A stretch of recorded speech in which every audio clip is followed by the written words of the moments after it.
बिहार विधानसभा चुनाव के दूसरे चरण में एनडीए और महागठबंधन दोनों ही अंतिम वार नहीं स्वीकार हार के मूल मंत्र के साथ चुनावी जंग में उतर गए हैं। दूसरे चरण में एनडीए के लिए बड़ी कसौटी थी, खासकर शाहबाद, मगध और सीमांचल क्षेत्रों की। इन इलाकों में कुछ जगहों पर बम्पर वोटिंग हुई है। खैर, आइए समझ लेते हैं कैसे इन तीन रेंज में की सीटें निभा सकती हैं सत्ता को पाने में अहम भूमिका। नमस्कार, मैं हूं पीयूष तिवारी और आप देखना शुरू कर चुके हैं नव भारत लाइव। सबसे पहले बात करते हैं शाहबाद क्षेत्र की। इस क्षेत्र में 4 जिले आते हैं। इनमें भोजपुर, रोहतास और कैमूर के साथ बक्सर भी शामिल है। 2020 के चुनाव में शाहबाद में एनडीए को 22 में से सिर्फ और सिर्फ 2 सीटें मिली थी। 20 पर महागठबंधन ने जीत दर्ज की थी। इनमें भोजपुर के 2 सीटें यानी बड़हरा और आरा बीजेपी ने जीती थी।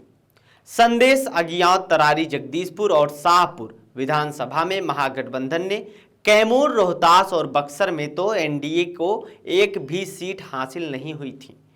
कैमूर के रामगढ़, मोहनिया, भभुआ और चैनपुर, रोहतास में चेनारी, सांसाराम, करगहर, नोखा, डेहरी, दिनारा और काराकाट, बक्सर की ब्रह्मपुर, बक्सर, डुमराव और राजपुर की विधानसभा में विपक्ष ने परचम लहराया था।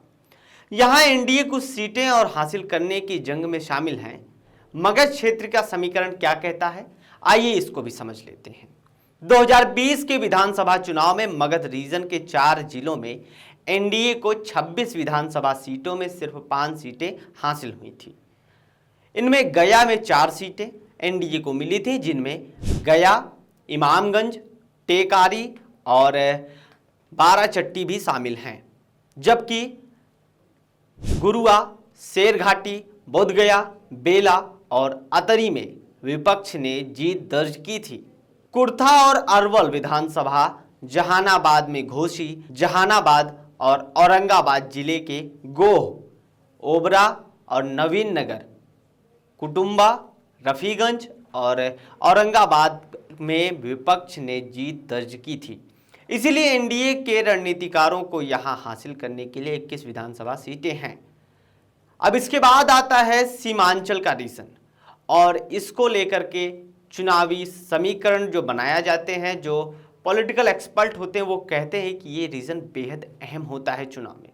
सीमांचल में बात करें तो पूर्णिया, कटिहार, अररिया और किशनगंज जिला शामिल हैं। इनमें पूर्णिया, कटिहार और अररिया के 20 विधानसभा में से 12 सीटें ही एनडीए के पास हैं। किशनगंज में तो एक भी सीट एनडीए के पास नहीं है, यानी एनडीए को हासिल करने को कुल 12 सीटें हैं। सीमांचल, मगध और शाहबाद की जंग एनडीए के लिए काफी महत्वपूर्ण है। सीमांचल में एनडीए घुसपैठियों और विकास पर दांव खेल रही है, तो मगध और शाहबाद में एनडीए ने जंगल राज और विकास के मुद्दे पर विपक्ष की घेराबंदी की है। यहाँ जितनी भी नई सीटें हासिल होंगी, एनडीए को सरकार बनाने में उतनी ही आसानी होगी। खैर, 14 तारीख को पूरी तस्वीर साफ हो जाएगी। इसीलिए और वीडियो देखने के लिए आप इस चैनल को सब्सक्राइब करें, लाइक करें वीडियो को और कमेंट करें आपके मन में जो सवाल हो। बहुत बहुत धन्यवाद।